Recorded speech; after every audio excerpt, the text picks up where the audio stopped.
Bueno, ¿cómo están? Muy buenas tardes con todos.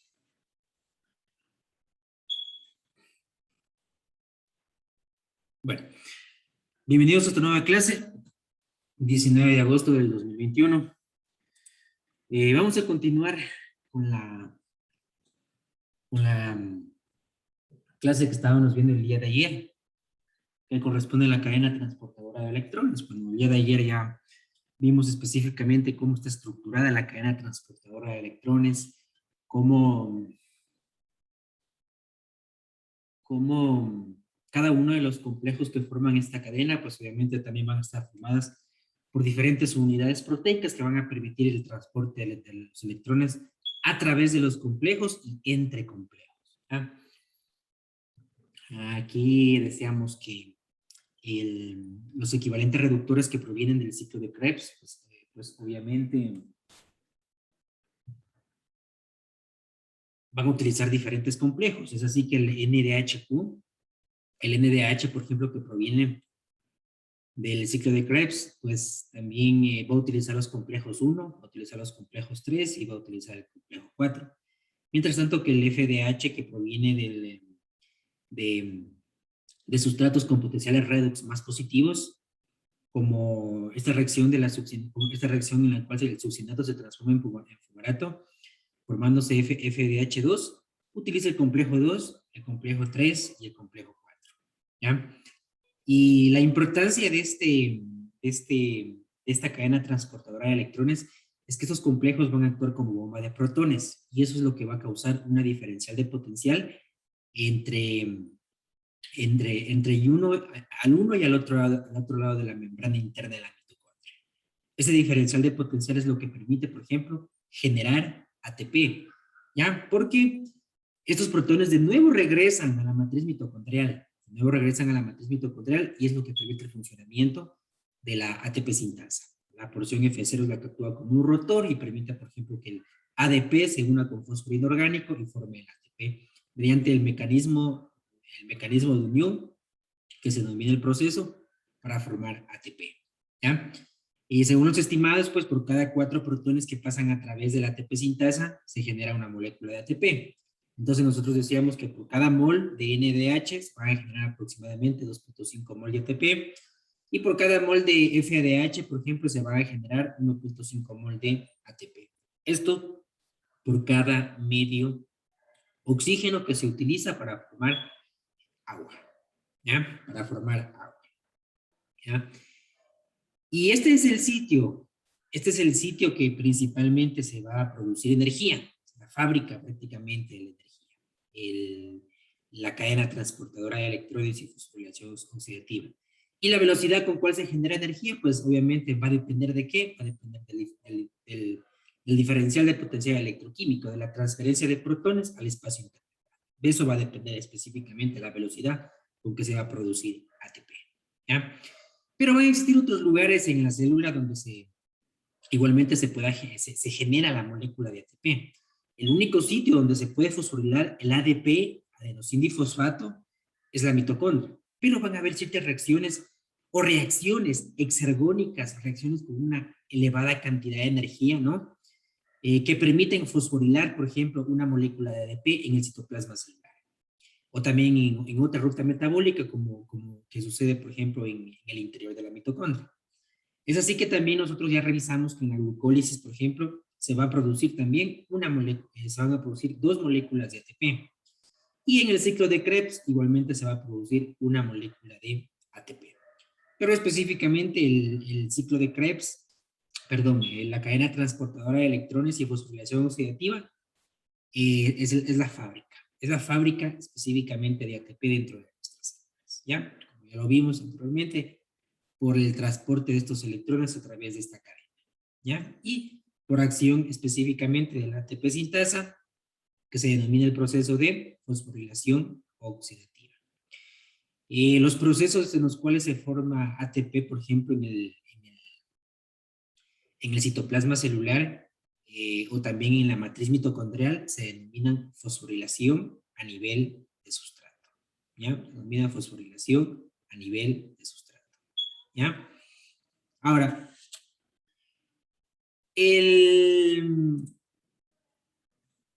Este proceso, cadena transportadora de electrones y fosforilación oxidativa, es un proceso que también se va a regular, ¿ya? Es un proceso que también, su velocidad, por ejemplo, de generación de ATP va a aumentar, pero también la velocidad de generación de ATP va a disminuir. Y algo muy importante aquí que hay que recalcar, que el ATP no se acumula, ¿ya? El ATP no se acumula, ¿ya? El ATP, simplemente cuando la célula se encuentra energéticamente muy bien, deja de producirse en menor cantidad ATP. No es que la cadena transportadora de electrones y fosforilación oxidativa se van a detener, no, sino que la velocidad es la que va a disminuir y va a dejar de generar mayor cantidad de ATP, ¿ya? Entonces, ahí también esto va conglomerado o va unido, por ejemplo, a la activación de diferentes rutas metabólicas, ¿ya? Diferentes rutas metabólicas. Como por ejemplo, ya si la célula está con ATP, si la célula ya está energéticamente muy bien, está satisfecha la célula, ¿qué va a hacer, por ejemplo, con esa cantidad de moléculas combustibles que se encuentran en gran cantidad, por ejemplo, en su interior? Pues obviamente se van a activar otras rutas metabólicas. En el caso de los carbohidratos, por ejemplo, se van a convertir en grasa, ¿cierto? Se van a convertir en grasa estos carbohidratos, ¿ya? En el caso de los ácidos grasos, pues los ácidos grasos se van a almacenar en forma de triacilgliceroles, se van a almacenar ¿en dónde? En el tejido adiposo, en gran cantidad. ¿Y qué pasa con las proteínas? Pues las proteínas se degradan también hacia aminoácidos. La mayoría de aminoácidos, hay, por ejemplo, aminoácidos que son cetogénicos, aminoácidos que pueden transformarse, por ejemplo, en grasas, y se van a transformar en grasa. Se van a transformar en grasa y también se van a acumular, por ejemplo, en el tejido adiposo esta grasa, ¿ya? Hay aminoácidos que son glucogénicos, aminoácidos que pueden igualmente transformarse, por ejemplo, en glucosa, ¿ya? Transformarse en glucosa, por ejemplo, estos aminoácidos. Pero igualmente, esta glucosa que se genera a partir de esos aminoácidos puede también almacenarse. ¿En forma de qué? En forma de grasa, ¿ya? En forma de grasa, ¿ya? Entonces, el ATP no se va a acumular. Quien se va a acumular son las moléculas combustibles en forma de grasa. Y es la razón por la cual, por ejemplo, nosotros, si no utilizamos eficientemente esta energía, pues, ¿qué pasa? Pues empezamos a ganar peso. Empezamos a ganar peso. Si no hacemos deporte todos los días, si no realizamos una caminata de 30 minutos todos los días, empezamos a acumular esa energía. Si llevamos una vida muy sedentaria, empezamos a acumular esa energía. ¿En forma de qué? En forma de grasa. ¿Ya? En forma de grasa. ¿Ya? Pero el ATP no se va a dejar de formar. Sí se va a estar formando, pero se va a estar formando en menor cantidad. Y es la razón por la cual este mecanismo de generación de energía, de generación de ATP, debe estar regulado. Y obviamente, el compuesto que va a regular, por ejemplo, la velocidad, el aumento de la velocidad, por ejemplo, en la producción de ATP, va a ser el ADP, adenosín difosfato, ¿ya? Y siempre la célula, por ejemplo, esto le vamos a denominar el control respiratorio, porque la célula siempre va a estar en un estado 4, cuando hay disponibilidad solamente de ADP. Y el ADP, al aumentar su concentración, pues obviamente es una señal de alerta a la célula que le dice que algo está consumiendo gran cantidad de energía y se necesita generar, por ejemplo, más ATP, ¿ya? Pero sin embargo, cuando nosotros pasamos a un estado de trabajo forzado, por ejemplo, empezamos a hacer un ejercicio, digamos, este estado 4 en donde solamente hay disponibilidad de ADP puede cambiar. Puede cambiar a un estado 3 o puede cambiar a un estado 5, ¿no? Por la cantidad de trabajo. Eso depende de la cantidad de trabajo que nosotros estemos realizando, ¿ya?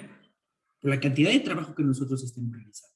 Entonces, ahí, por ejemplo, se va a generar, obviamente, más ATP, ¿ya? Se va a generar más ATP, ¿ya?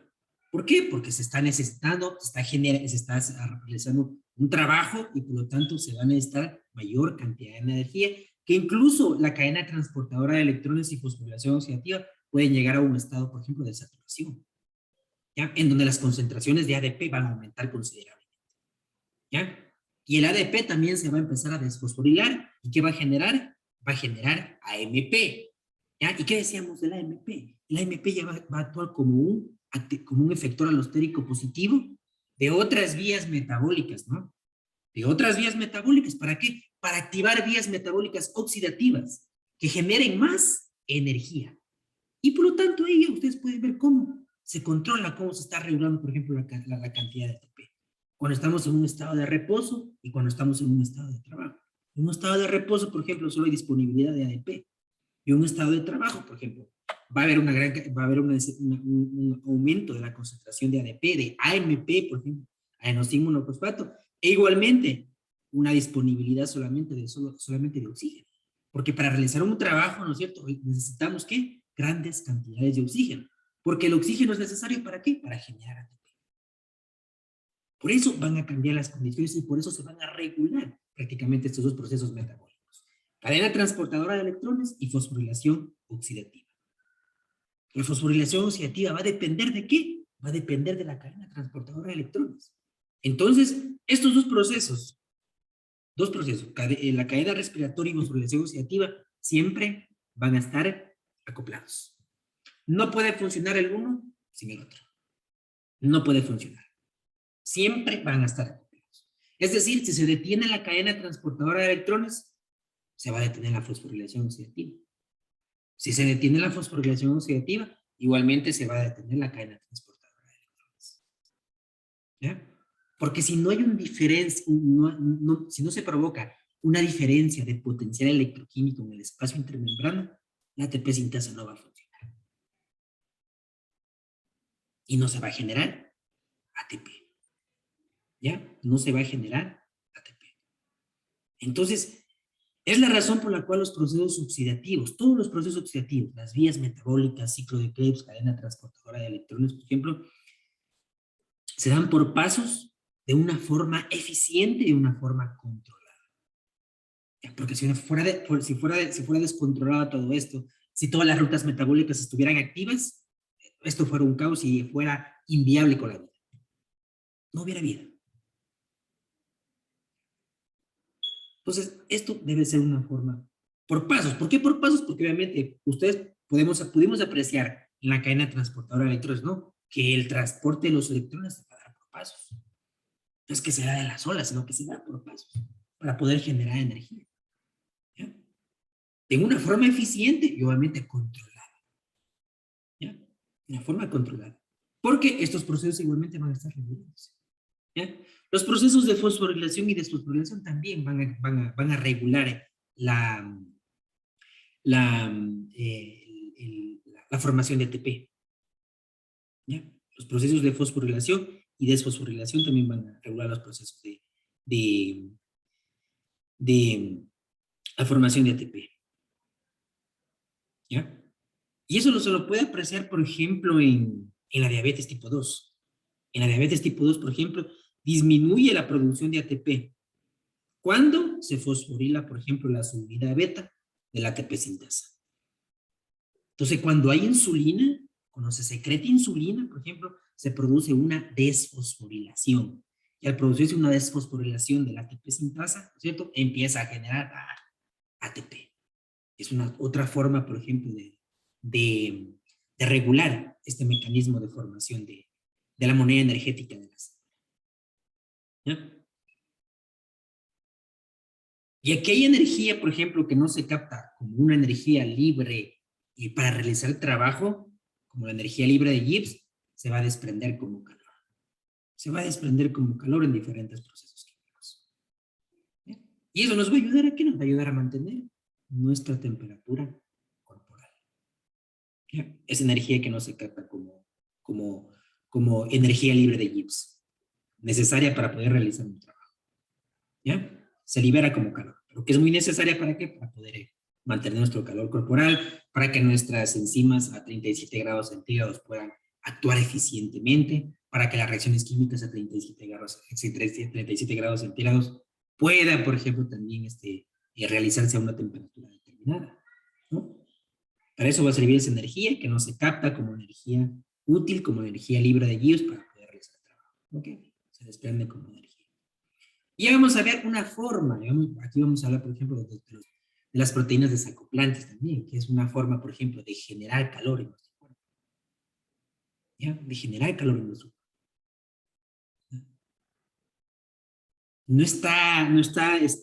Aún se desconoce, por ejemplo, el mecanismo por el cual, por ejemplo, en las infecciones, por ejemplo, por microorganismos, se aumenta, por ejemplo, nuestro calor, ¿no? No se sabe realmente el mecanismo para por qué aumenta la temperatura en nuestro cuerpo, pero una de las hipótesis planteadas es que es la presencia de estas proteínas desacoplantes se van a activar por la presencia de los microorganismos. Entonces, al, al, al activarse esas proteínas desacoplantes, ¿qué sucede? Los protones, por ejemplo, van a estar moviéndose rápidamente a través de la membrana interna de la mitocondria, de un lado a otro. Y ese movimiento es lo que produce, por ejemplo, gran cantidad de calor. El movimiento de las moléculas es lo que produce calor.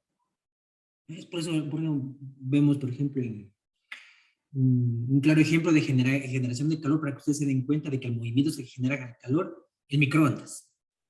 En microondas, por ejemplo, cuando ponemos los alimentos, lo que hace el microondas es excitar a las moléculas. Las moléculas empiezan a moverse. Y ese movimiento, por ejemplo, es lo que genera calor y los alimentos empiezan a calentar. ¿Ya? Y eso sucede, por ejemplo, con las proteínas desacoplantes, cuando estamos en una infección por un microorganismo. Como hipótesis se dice que estas proteínas desacoplantes se activan y los protones, por ejemplo, están de un lado a otro, de la membrana interna de la mitocondria. ¿Sí? Constante movimiento. Pues ese movimiento es lo que va a generar una gran cantidad de calor. ¿Ya? Entonces, cadena transportadora de electrones y fosforilación oxidativa también son procesos que van a estar regulados. ¿Ya? Que van a estar regulados, que no se van a dar al azar. ¿Ya? No se van a dar al azar. Bueno, este es un video en el cual explica sobre la producción del ATP. Desde la glucólisis hasta la producción del ATP. Eso para que ustedes lo revisen por ejemplo, en su casa. ¿Ya? Estas animaciones también son muy bonitas, muy importantes para que ustedes la vayan revisando y vean cómo es lo que se produce, por ejemplo, el transporte de los electrones a través de los diferentes complejos. ¿Ya? A través de los diferentes complejos.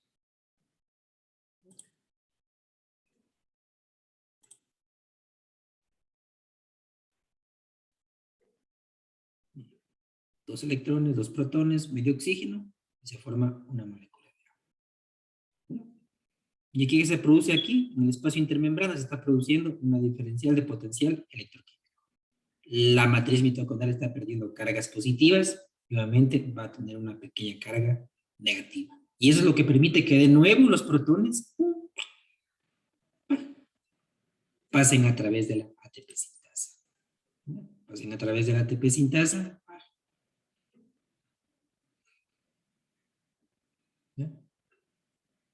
Y eso va a permitir que se forme ATP. ¿Ya? ATP. Acá la animación anterior era un NADH, este es de un FDH, que ya sabemos que utiliza el complejo 2, el complejo 3 y el complejo 4.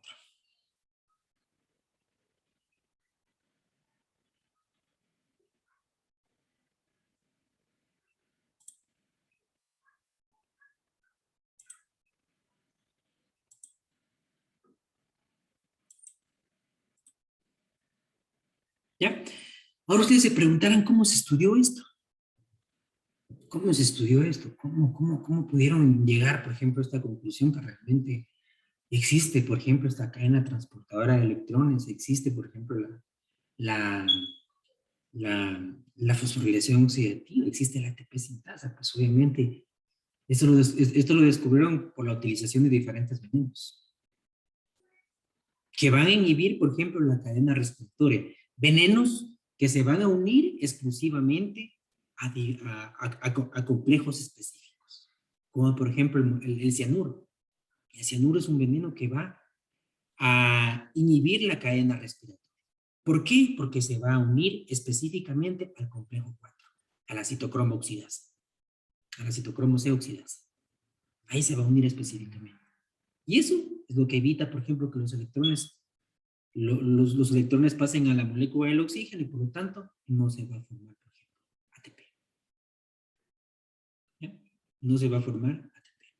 Entonces esos venenos, por ejemplo, de acuerdo a su mecanismo de acción, de acuerdo a a dónde se unían, pues obviamente se los clasificó como inhibidores de la cadena respiratoria, porque se van a unir al complejo 1, complejo 2, complejo 3 o complejo 4.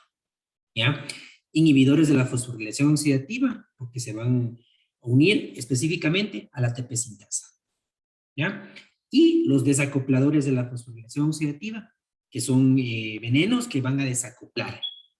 ¿Ya? Que van a desacoplar ¿qué? Van a desacoplar la cadena transportadora de electrones de la fosforilación oxidativa. Y cada uno, por ejemplo, de estos procesos va a actuar independientemente. Aquí ya les decía que los dos procesos, cadena transpiratoria y fosforilación oxidativa, siempre van a estar acoplados. ¿Ya? Pero estos venenos, por ejemplo, tienen la capacidad de desacoplar estos procesos. Desacoplar estos procesos y permiten que funcione cada uno independientemente. ¿Ya? Entonces, estos venenos, por ejemplo, pueden unirse específicamente al complejo 1, por ejemplo, aquí podemos apreciar, por ejemplo, la piricidina A, el amobarbital, la rotenona, por ejemplo, van a ser compuestos que se van a unir específicamente al complejo. Y no van a permitir que transporten los electrones a la proteína. Y si no se produce un diferencial electroquímico en el espacio intermembrana, la ATP sintasa no va a funcionar. Y por lo tanto, no se va a generar ATP. ¿Ya? Igualmente acá tenemos, por ejemplo, el complejo 2, la carboxina. ¿Ya? La carboxina, por ejemplo, se va a unir específicamente al complejo 2 y no va a permitir, por ejemplo, que los electrones del complejo 2 pasen a la proteína. ¿Ya? Por lo tanto, ¿qué va a suceder aquí? Aquí, por ejemplo, va a disminuir la velocidad de la formación de ATP. Solamente disminuye la velocidad de la formación de ATP. ¿Por qué? Porque obviamente van a haber compuestos que son a base de, que forman NADH en gran cantidad y esos van a estar aportando con ese potencial eléctrico. Pero la velocidad de formación de ATP va a disminuir considerablemente. ¿Ya? El dimercaprol, la antimicina A, tienen la capacidad de unirse al complejo 3. ¿Ya? Si se unen al complejo 3, ustedes pueden ver que no se va a producir bombeo de protones al espacio intermembrana, no se va a producir un diferencial de potencial electroquímico en el espacio intermembrana y por lo tanto no va a generar ATP. ¿Ya? Y tenemos el complejo 4, los venenos ya conocidos que les acabo de indicar, como el cianuro, por ejemplo, el monóxido de carbono, ¿ya? El ácido sulfídrico, que se unen específicamente a los citocromos. ¿Ya? Al citocromo, por ejemplo, A3, se une específicamente. Entonces, al unirse al citocromo A3, pues obviamente todo este proceso no va a permitir no va a permitir que, por ejemplo, los electrones se unan al oxígeno y por lo tanto todo el proceso, todo el complejo 1, complejo 2, complejo 3, van a parar. Van a parar. Es como si es como si no existiera el oxígeno. Entonces, todo esto, ¡pum!, para. ¿Ya? Todo esto para. No se produce el diferencial electroquímico, por lo tanto, la ATP sintasa no va a funcionar. ¿Ya? No va a funcionar. ¿Ya? Y tenemos, por ejemplo, a los inhibidores de la fosforilación oxidativa. Los inhibidores de la fosforilación oxidativa tenemos, por ejemplo, la oligomicina. ¿Ya? La oligomicina. La oligomicina específicamente no va a permitir, por ejemplo, que se forme ATP. ¿Ya? No permite que se una ADP con fósforo inorgánico y por lo tanto no se va a generar ATP. ¿Ya? Y al producirse esto, pues igualmente la cadena transportadora de electrones va a dejar de funcionar. ¿Ya? Va a dejar de funcionar. ¿Ya? No va a existir bombeo de protones, ¿ya? Porque obviamente es como un mecanismo que le dice, y ya nos está generando ATP, supuestamente es como una información que se le dice, ya la célula está satisfecha a lo mejor y dejemos de bombear protones, todo se inhibe. Por eso es que son dos procesos acoplados, ¿ya?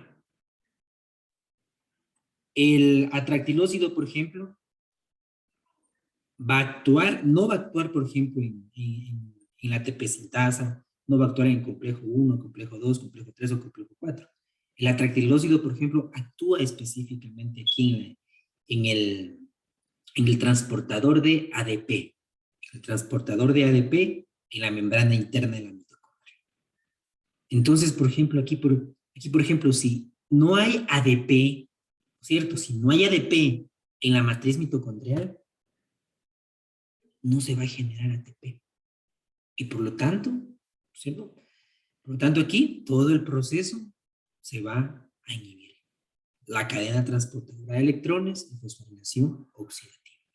Todo el proceso se va a inhibir, porque no hay ADP. Entonces es como una señal a la célula que dice, bueno, si no hay ADP, ¿qué le dice a la célula? La célula está energéticamente bien, pues obviamente, entonces no queremos más ATP. Entonces, por lo tanto, no forman ATP y los complejos se inhiben. Bueno, dejan de bombear protones.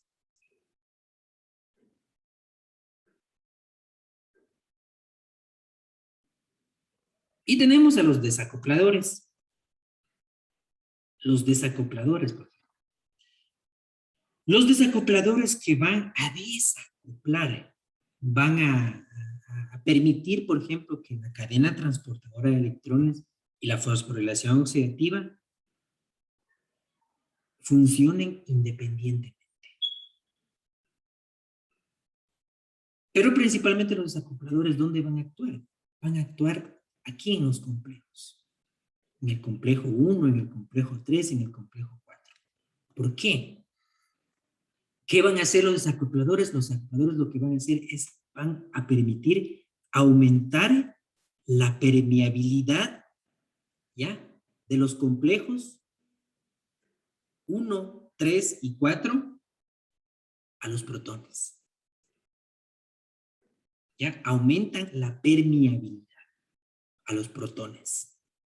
¿Ya? Ayer les decía que los protones, obviamente, por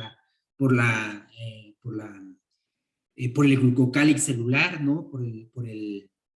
Eh, por el, una pequeña carga que tiene la membrana que evita, por ejemplo, que diferentes compuestos muy pequeños y con carga puedan ingresar, por ejemplo, a la célula, ¿ya? Entonces, como los protones tienen carga positiva, pues no pueden atravesar las membranas celulares, no pueden atravesar las membranas celulares, ¿ya? Pero estos desacopladores lo que hacen es aumentar la permeabilidad de los complejos a los protones, y los protones en ese momento, ¡pum!, empiezan de un lado a otro, de un lado a otro, ¿ya? Desde el espacio intermembrana hasta la matriz mitocondrial, ¿ya? Y ustedes se preguntarán, ¿por qué no salen, por ejemplo, al citoplasma? Porque la membrana externa también es una barrera, la membrana externa de la mitocondria también es una barrera que va a evitar que salgan los protones, por ejemplo, en la matriz, ¿ya? Entonces, por eso van a estar ahí, desde el espacio intermembrana de la mitocondria hacia la matriz mitocondrial, de un lado a otro, ¿ya? Pero aquí no se va a producir un potencial electroquímico. No se va a producir un potencial electroquímico, ¿ya? Pero lo que sí se va a producir, por ejemplo, es calor. Calor en gran cantidad. Calor en gran cantidad se va a producir. Y uno de los desacopladores, por ejemplo, más conocidos es el 2,4-dinitrógeno. Es un ionóforo, es un compuesto que aumenta la permeabilidad, por ejemplo, de la membrana interna de la mitocondria. Cuando existe una intoxicación por estos compuestos. El 2,4-dinitrofenol lo vamos a encontrar, por ejemplo, en esta droga denominada éxtasis. ¿Ya? En esta droga denominada éxtasis. Entonces, cuando aquellas personas, por ejemplo, toman estas pastillas más de lo que deberían tomar, ya a un estado en el cual, pum, pierden la conciencia. ¿Y por qué pierden la conciencia? Porque no está generado ese ATP. se desmaya, pa. Y un síntoma, por ejemplo, un síntoma para poder apreciar la intoxicación por este tipo de drogas, por ejemplo, es que estas personas, cuando ustedes las topan, o sea, son realmente muy calientes. Y son muy calientes porque por esto. Porque el 2,4-dimetilfenol ha aumentado la permeabilidad de los complejos 1, 3 y 4 y por lo tanto los protones están de un lado a otro produciendo calor. Entonces ustedes la topan a las personas como si estuviera con una fiebre tremenda. ¿Ya? Pero es por esto, es porque la cadena transportadora de electrones, pues obviamente los protones están de un lado a otro del espacio intermembrana y la matriz mitocondrial. ¿Ya? No se genera potencial electroquímico. No se genera el potencial electroquímico porque los protones están de un lado a otro. ¿Y qué pasa con la ATP sintasa? La ATP sintasa obviamente no va a funcionar. No va a producir ATP porque no hay potencial electroquímico.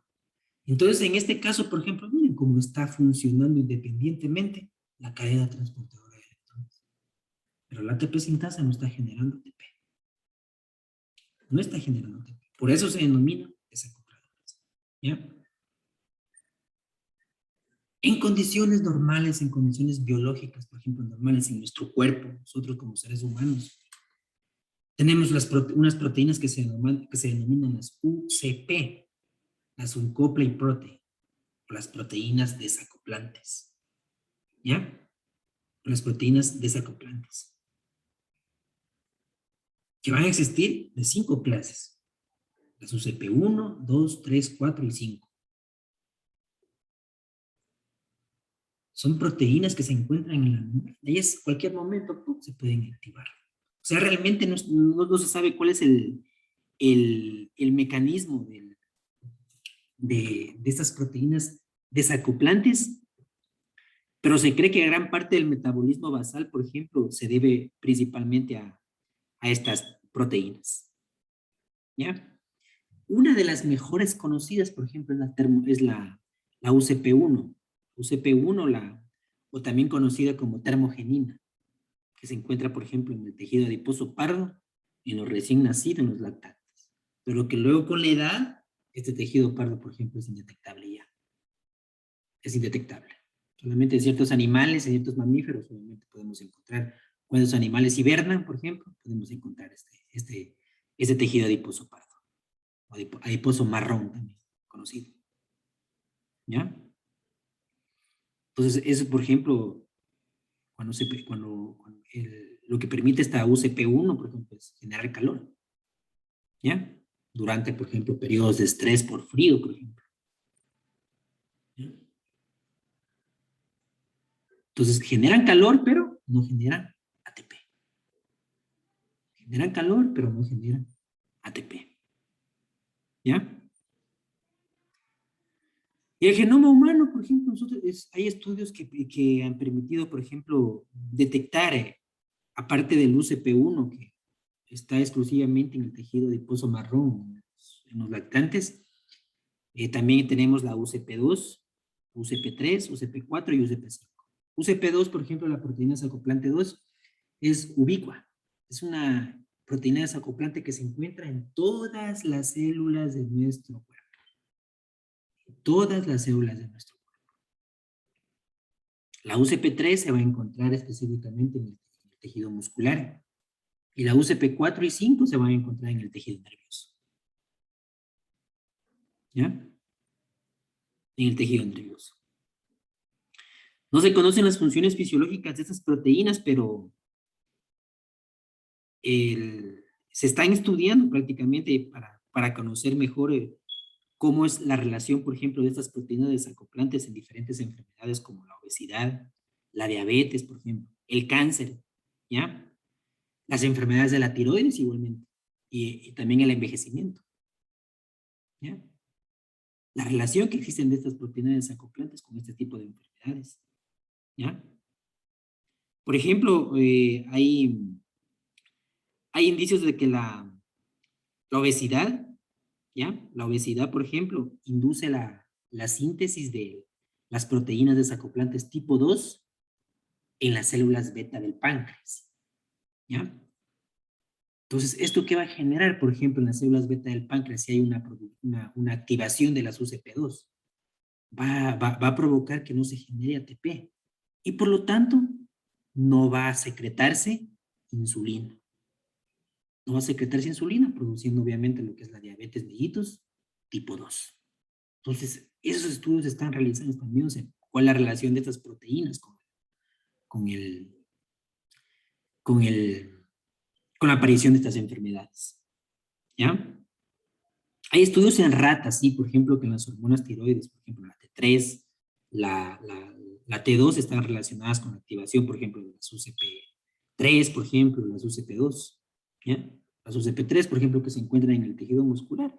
Y es la razón por la cual, por ejemplo, muchas personas son, a pesar de comer gran cantidad de alimentos, son extremadamente flacas, ¿ya? Es porque ellos, la mayoría, por ejemplo, del tiempo, pues sus células no están produciendo energía, sino que están produciendo calor. ¿Ya? Están produciendo calor, prácticamente. ¿Ya? Y ahí también entra, por ejemplo, el efecto de los microorganismos también.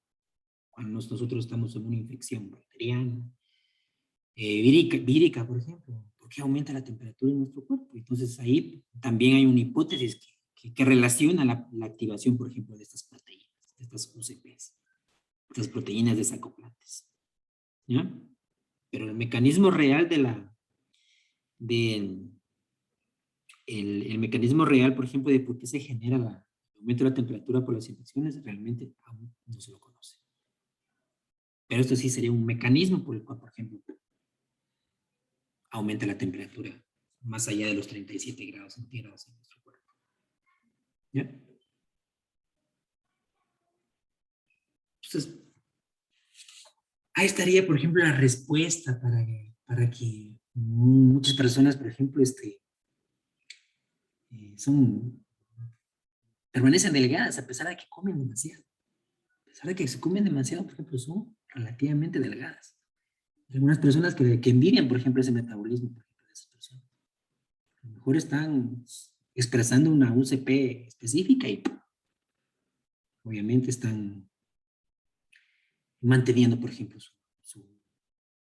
su metabolismo, manteniendo, por ejemplo, su peso, ¿ya? A pesar de comer grandes cantidades, por ejemplo, de alimentos. ¿Ya?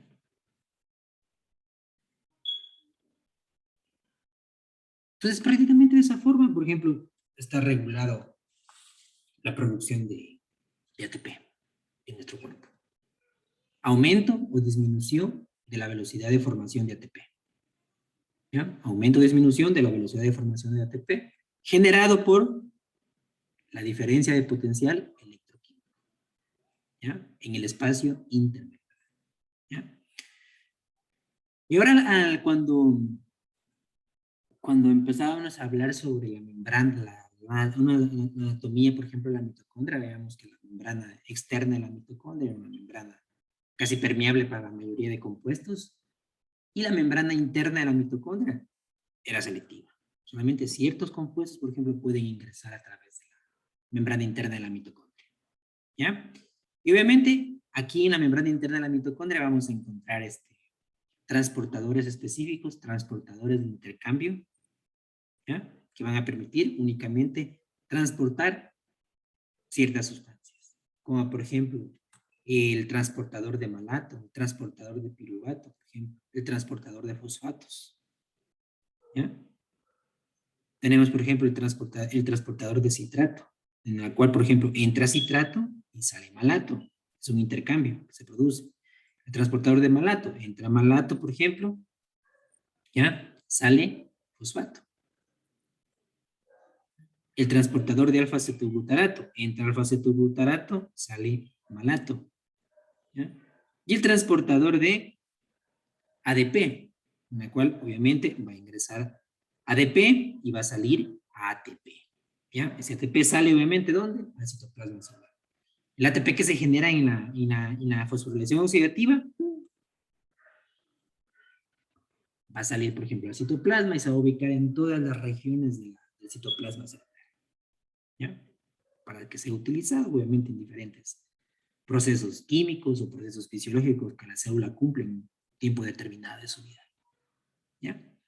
Y van a haber compuestos que obviamente es como si no existieran barreras biológicas, como por ejemplo el oxígeno, por ejemplo el agua, ¿ya?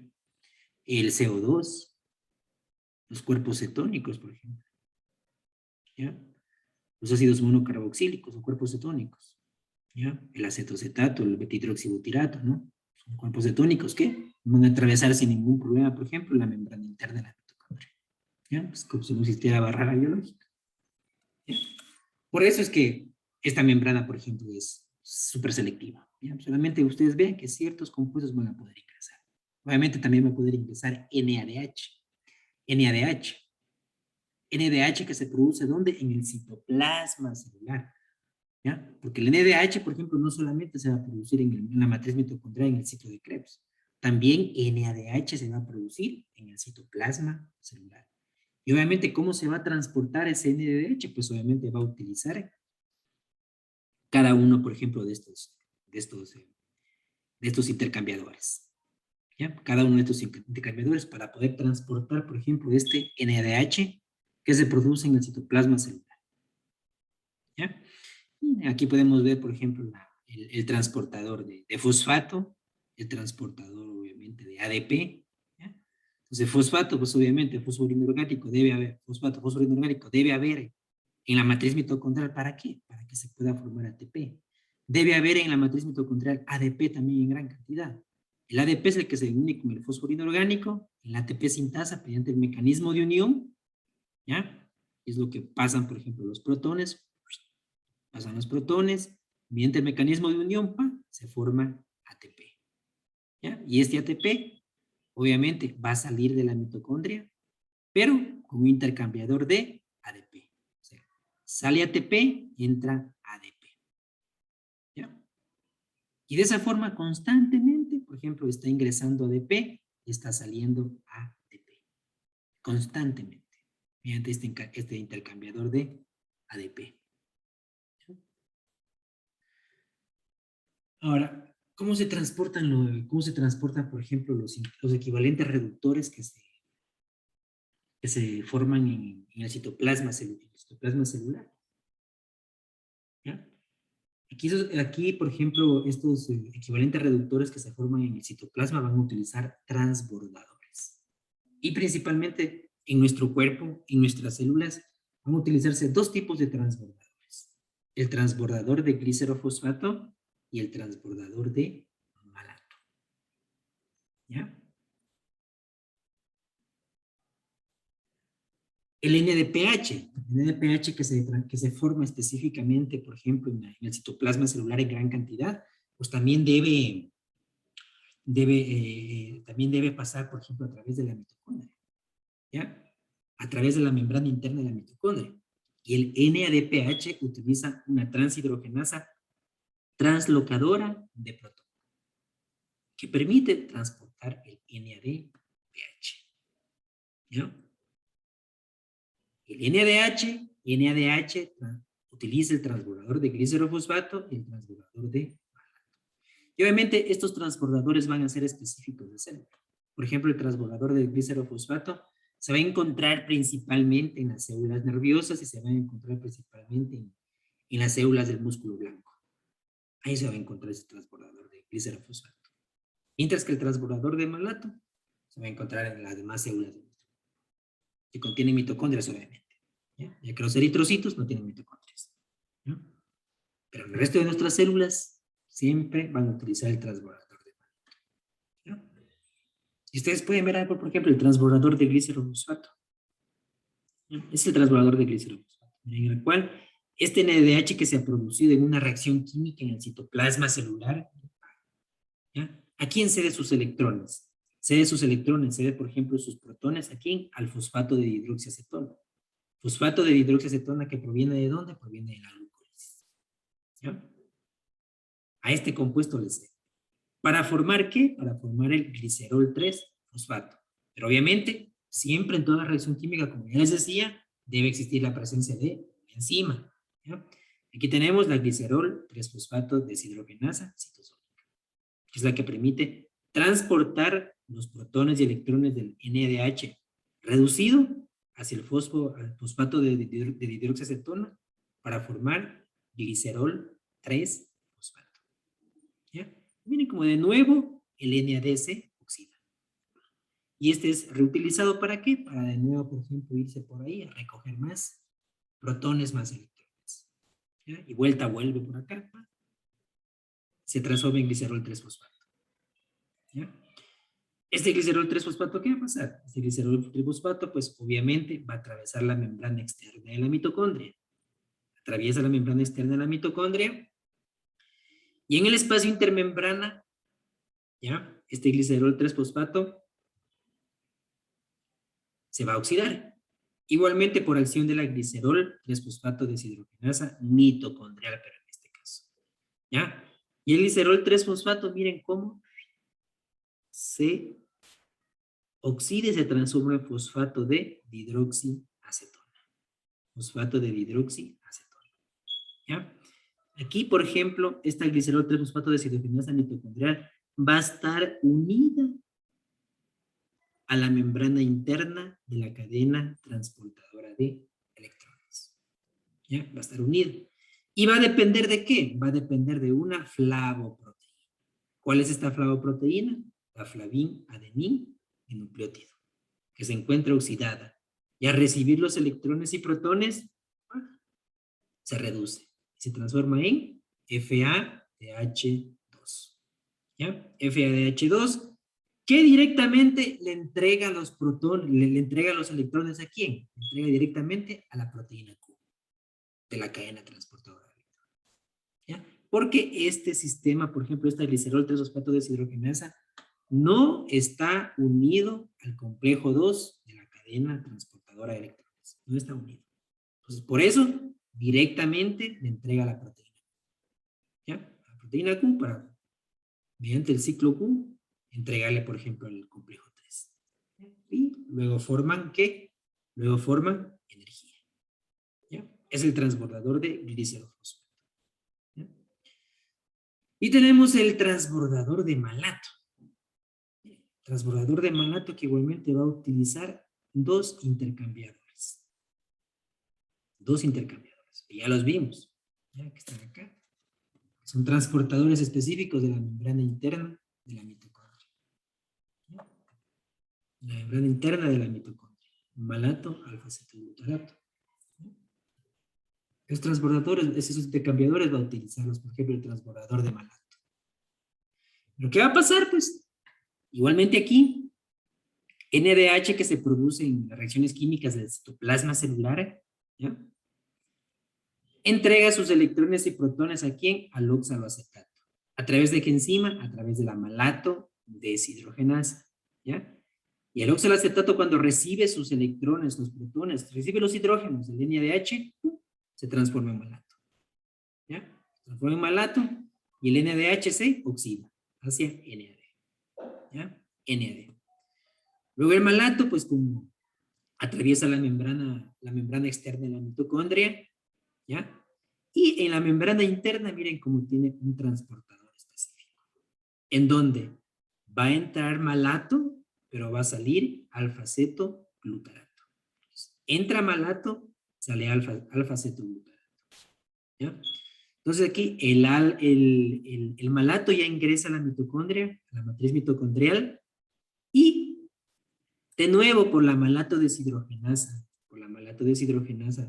mitocondrial, obviamente lo oxida al malato. Lo oxida, le quita sus electrones, le quita sus protones y le entrega ¿a quién? Al NAD que se encuentra oxidado, y al recibir sus electrones y protones se reduce. ¿Y en qué se transforma? En NADH. ¿Y el malato en qué se transforma de nuevo? Se va a transformar en oxaloacetato. ¿Ya? Y este NADH, ¿dónde va? Al complejo 1. Al complejo 1 de la cadena transportadora de electrones. ¿Ya? Ahora, oxaloacetato igualmente para que pueda salir de la mitocondria, Porque no tiene un transportador específico en la membrana interna de la mitocondria. Mira que no tiene un transportador específico el oxaloacetato.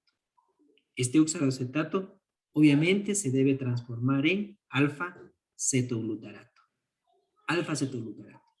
¿Ya? Y este proceso de transformación va a actuar una transaminasa.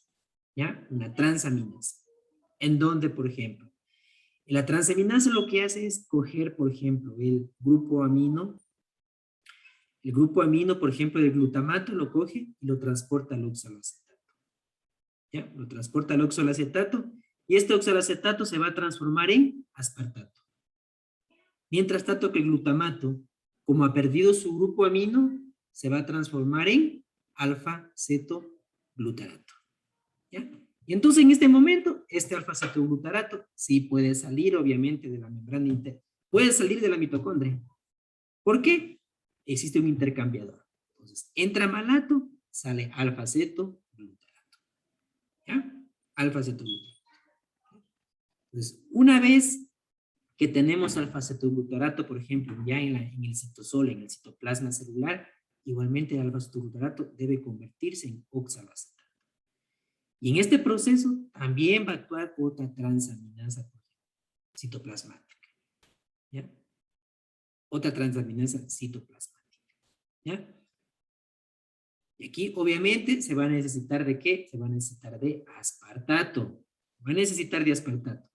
Y el aspartato obviamente ¿de dónde va a salir? Va a salir del interior de la mitocondria. Sale del interior de la mitocondria, ¿por qué? Porque el aspartato tiene un transportador específico de aspartato. Sale aspartato, entra hidrógeno. ¿Ya? Sale aspartato, entra hidrógeno. Y una vez en el citosol del aspartato, pues aquí actúa ya la transaminasa. ¿Qué hace la transaminasa? Quita el grupo amino del aspartato y lo transfiere al alfa-cetoglutarato. ¿Y en qué lo transforma el alfa-cetoglutarato? Lo transforma en glutamato. ¿Ya? En glutamato. Y el aspartato, como ha perdido su grupo amino, ¿ya? Se va a transformar en oxaloacetato. Y este oxaloacetato va a servir ¿para qué? Para poder transferir, por ejemplo, recibir los electrones, protones, ¿ya? Los electrones, los protones de un NADH producido en el citosol, en el citoplasma celular. ¿Ya? Y este tipo de transportador, el transportador de malato, va a ser el que se va a encontrar en todas las células de nuestro cuerpo, a excepción de las células nerviosas y a excepción de las células del tejido muscular blanco. ¿Ya? Se va a encontrar, por ejemplo, este transportador. ¿Ya? Ahora ustedes, ¿por qué creen? ¿Por qué creen, por ejemplo, que en la mayoría de células de nuestro cuerpo se va a utilizar el transbordador de malato en gran cantidad? ¿Mm? ¿Por qué creen? Miren, tenemos el transbordador de glicerofosfato y acá tenemos el transbordador de malato, que es un poco más complejo, pero se encuentra en la mayoría de células de nuestro cuerpo. ¿Por qué creen que se utiliza en la mayoría de células este transbordador?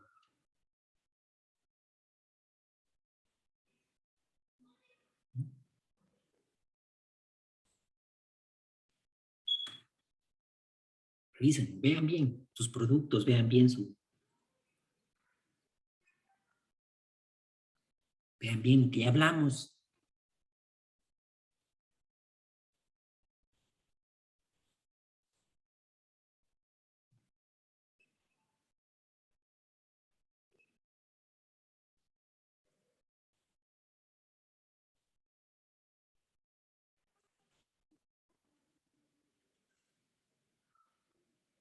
¿Mm?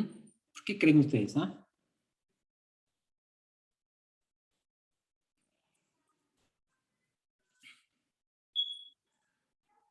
Revisen bien, miren bien. ¿Cuál es el producto final del transbordador de glicerofosfato? ¿Mm?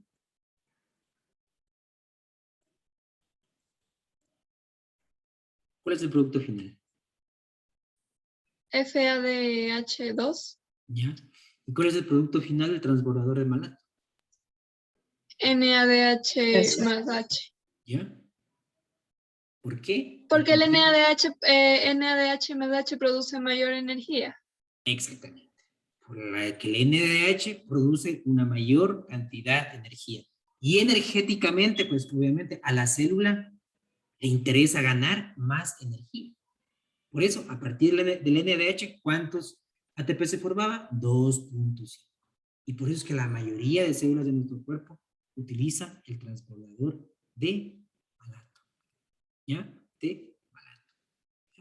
Y aquí, por último, por ejemplo, ya tenemos el transbordador de fosfato de creatina, que ya lo vimos para qué sirve, por ejemplo, la creatina fosfato. Sirve para poder fosforilar, por ejemplo, ADP en el citoplasma celular. ¿Cierto? ADP en el citoplasma celular. Cuando hay ADP, por ejemplo, y la célula está realizando trabajo, ¿no? Tenemos se activa la creatinina sinasa. Se activa la creatinina sinasa y ¡pum! ¿Ya? La creatinina sinasa coge una creatinina fosfato y le quita su grupo fosfato. Es una reacción exergónica que permite que el ADP se fosforile en el citosol. Se forme ATP. ¿Ya? Luego la creatina, igualmente por otra creatinina sinasa, y dependiendo de las concentraciones de ATP, pues se va de nuevo a fosforilar a creatina fosfato. ¿Ya? Y si las concentraciones de ATP, por ejemplo, disminuyen considerablemente en el citoplasma celular, la creatina, por ejemplo, ingresa a la mitocondria. Ingresa a la mitocondria. Y en el interior de la mitocondria, pues obviamente va a recibir directamente moléculas de ATP, para luego convertirse en creatina fosfato nuevamente. Y ser utilizada para, de nuevo, fosforilar, por ejemplo, otro ADP en el citoplasma celular, para que se genere rápidamente ATP en el citoplasma celular. ¿Ya? Rápidamente, o sea, ahí. Porque recuerden, el ADP lo que va a hacer es que se va a transportar a la mitocondria, ¿ya? Va a esperar, por ejemplo, que pasen los protones a través de la ATP sintasa, y mediante el mecanismo de unión se une con un fosforino orgánico y se forma ATP. Pero aquí, directamente, mediante la creatina fosfato, obviamente, permiten el citoplasma celular fosforilar al ADP, mediante una fosforilación a nivel de sustrato. ¿Ya? En la contracción muscular específicamente va a suceder esto. ¿Ya? Esa creatina fosfato va a ayudar para que la célula muscular pueda realizar su trabajo, porque necesita gran cantidad de energía. Gran cantidad de energía. ¿Ya? Y esos son los transportadores que van a existir prácticamente en la mitocondria. ¿Ya? Por eso es que la membrana interna de la mitocondria es una membrana selectiva. Selectiva. ¿Ya? Selectiva. Ahora, como al inicio de clase les hablaba sobre, igualmente, los venenos pueden afectar, por ejemplo, la cadena transportadora de electrones y fosforilación oxidativa, pero también efectos genéticos pueden afectar la cadena transportadora de electrones y fosforilación oxidativa. ¿Ya? ¿Por qué? Porque una mutación, por ejemplo, puede provocar un daño, por ejemplo, en cualquier complejo. En cualquier complejo. Y obviamente ese daño se va a traducir en menor producción de ATP. Menor producción de ATP. O incluso el daño, por ejemplo, de toda la estructura, y obviamente no se va a generar ATP. ¿Ya? Y van a existir dos enfermedades específicas, que son enfermedades extremadamente raras, extremadamente son consideradas enfermedades metabólicas. ¿Ya? Por un lado tenemos a la miopatía mitocondrial mortal infantil con disfunción renal, ¿ya? En donde aquí, por ejemplo, los 4 complejos, complejo 1, 2, 3 y 4, van a estar alterados. Los 4 complejos van a estar alterados. Va a haber una mutación en cada uno de los complejos y va a provocar que los 4 complejos no puedan producir, por ejemplo, ATP. ¿Ya? Pero tenemos otra enfermedad denominada, por ejemplo, el síndrome MELAS, ¿ya? Que es la encefalopatía mitocondrial con aplopejía y acidosis láctica. ¿Ya? Y en los dos procesos, tanto en la miopatía mitocondrial mortal infantil como en el síndrome MELAS, siempre va a existir acidosis metabólica, acidosis láctica, bueno, acidosis metabólica de ley, pero así específicamente, ¿por qué? Por el lactato. ¿Y por qué por el lactato? Porque obviamente, si la cadena transportadora de electrones no funciona, no se está generando ATP, la célula, por ejemplo, necesita energía y va a activar una vía en gran cantidad para poder producir ATP. ¿Cuál es esa vía? La glucólisis. Pero ¿qué va a pasar con el piruvato? Como está dañada la cadena transportadora de electrones fosforilación oxidativa, también el ciclo de Krebs se va a inhibir. Ya no va a producir equivalentes reductores. ¿Para qué va a producir equivalentes reductores si la cadena transportadora de electrones está dañada? Entonces también se va a inhibir. ¿Y qué va a pasar con ese piruvato que se ha activado constantemente en esas personas que sufren de estas enfermedades? Se va a transformar en lactato. Y ese lactato es el que sube su concentración, provocando la acidosis láctica. Provocando la acidosis láctica. La acidosis metabólica que va a existir en este individuo. Esas personas que van a sufrir de esta enfermedad. Obviamente, por eso se denomina miopatía mitocondrial mortal infantil, porque realmente el tiempo de vida de estas personas es extremadamente corto, porque no hay energía. No hay ATP. Síndrome Menas, por ejemplo, puede aparecer en edades tempranas como también puede aparecer en edades, por ejemplo, adultas, el síndrome Menas. ¿Ya? Porque de alguna u otra forma, o sea, esto es el complejo, en el síndrome Menas el complejo 1 y el complejo 4 son los que se encuentran dañados, se encuentran, se puede decir, obstruidos. ¿Ya? Pero de alguna u otra forma, esos complejos van a servir, por ejemplo, para generar una pequeña cantidad, por ejemplo, de ATP. ¿Ya? Y por eso a veces que pues, la enfermedad se puede presentar, por ejemplo, en la adolescencia. O a partir de los 10 años, por ejemplo, se puede generar el síndrome de Menas. ¿Ya? Entonces, es la razón por la cual se va a producir siempre acidosis láctica cuando se encuentra dañada la cadena transportadora. ¿Ya? La célula está diseñada para vivir. La célula está diseñada para vivir. Vean ustedes que la célula, por ejemplo, si no produce ATP por la cadena transportadora de electrones, pues activa la glucólisis anaerobia. En donde el piruvato ya no ingresa al ciclo de Krebs, sino que el piruvato se va a transformar en lactato. Aumenta la concentración de lactato y por lo tanto, pues, se produce acidosis láctica. ¿Ya? Es la diferencia entre estas dos enfermedades. ¿Ya? La miopatía mitocondrial mortal infantil y el síndrome. En que la miopatía mitocondrial, todos los complejos se encuentran dañados, mientras tanto que el síndrome de Menas es el complejo 1 y el complejo 4. Complejo 4. Y por último tenemos un pequeño resumen de todo el proceso, por ejemplo, de formación de ATP. La cadena transportadora de electrones y fosforilación oxidativa.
Lichten's gradient and maintain it play an essential role in the life of the cell. At the heart of this system are 4 protein complexes, numbered 1 through 4. Complexes 1, 3, and 4 directly pump protons from the matrix into the intermembrane space. Complex 2 does not directly pump protons, but it does promote proton pumping in complexes 3 and 4.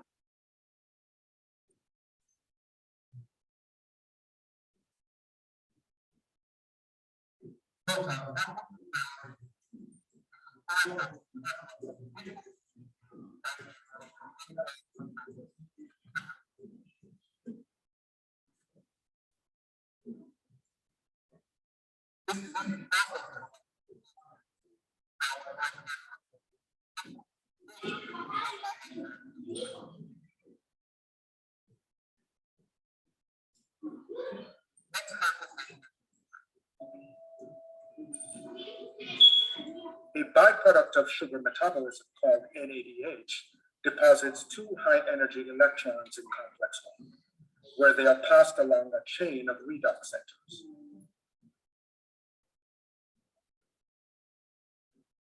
Redox centers are clusters of atoms that have different affinities for electrons based on their unique atomic configurations. Let's closely consider a pair of redox centers to reveal 2 reasons why an electron moves from the top redox center to the bottom. First, the bottom redox center has higher affinity than the top.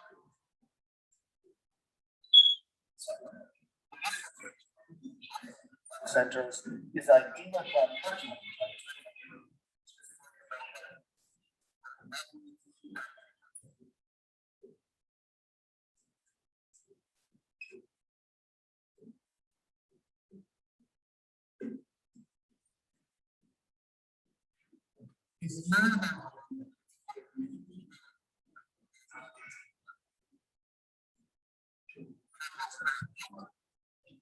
All the redox centers and uses it to pump protons.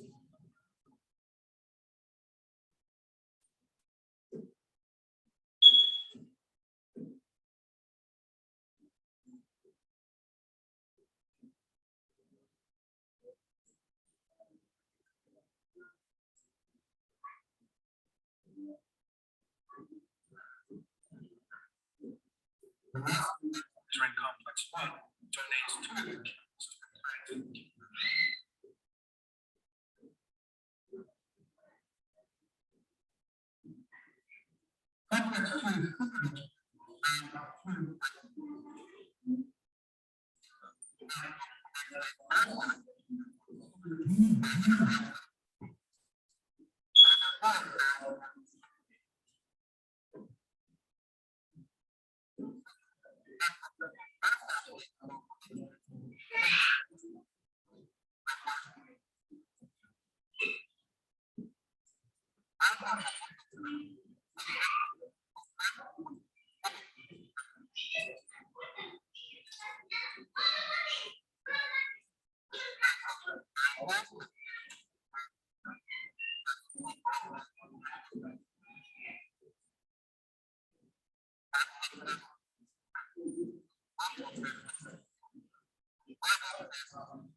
Listo, y con esto terminamos lo que es la cadena transportadora de electrones y fosforilación oxidativa.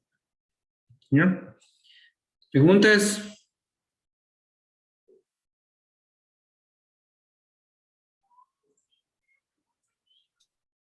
Yo tengo una inquietud bioquímico. Em, antes se mencionó sobre las proteínas desacopladoras que Ujú. tenían también que ver con las enfermedades tiroides, ¿no? Entonces, mi duda es, en el caso de hipotiroidismo, que, bueno, se dice que el paciente experimenta sensación de frío, entonces ahí también tendría que ver las proteínas desacopladoras o no, Sí, porque se realmente dijo en puede, ese... claro, pueden estar involucradas, pero realmente no se conoce el mecanismo. O sea, como les digo, no se conoce el mecanismo. O sea, hay experimentos realizados en ratas en las cuales la T3, por ejemplo, aumenta la concentración, por ejemplo, de UCP, de las UCP3, ¿ya? Y las UCP2, ¿ya? Entonces, aún en humanos todavía no se han realizado esos estudios, pero en ratas, por ejemplo, se realizan estudios y aumenta la concentración, por ejemplo, de estos tipos de proteínas. Entonces, como les explico, no está muy conocida realmente la relación, ¿ya? Entre las hormonas tiroides y las UCP, ¿ya? O sea, los datos de los estudios en ratas se los podía extrapolar, por ejemplo, a humanos, ¿ya? Esto es un estudio que está realizándose.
Bioquímico, disculpe, es que ahora que ya revisamos la plataforma, vemos que hay unas preguntas y un foro por contestar.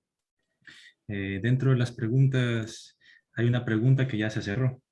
Entonces es la de los complejos que forman la cadena respiratoria, cuál se considera una oxidasa. Entonces si nos puede ayudar volviendo a habilitar esa pregunta para poderla contestar.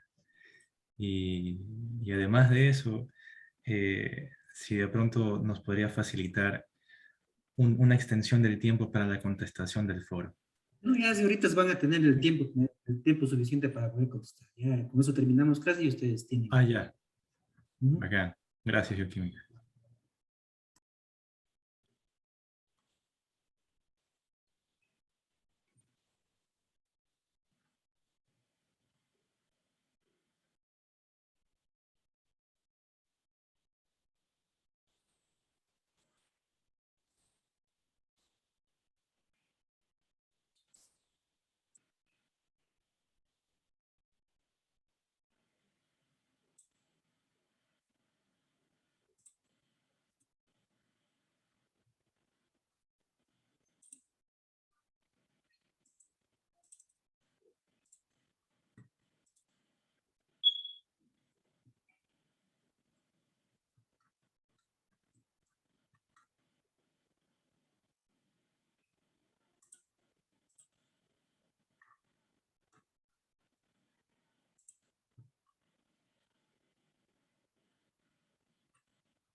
Listo, ¿no tienen más preguntas? Bioquímico, yo quisiera hablar, ¿podría hablar con usted al final de la clase?